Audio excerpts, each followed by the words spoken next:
So this is the weekly price chart of SMXT stock or solarmax technology. First of all, we have very limited amount of data to talk about. So technically we cannot go beyond the range.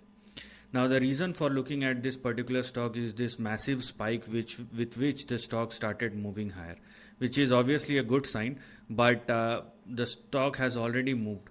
Meanwhile, the most important thing which you need to focus on is the kind of volatility we have for SMXT. So what you can do here is, please do not go below the support and stop loss. So we first of all have our support at 1.34 and we have our stop loss at 1.17 on the downside. So please do not go below these two levels, otherwise downside may resume once again. That is number one.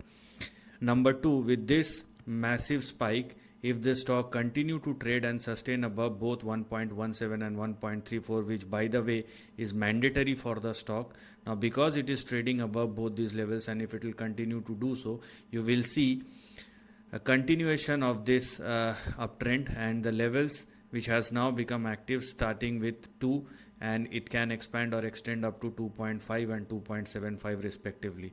But that is it, because that's where you are going to find your next big resistance.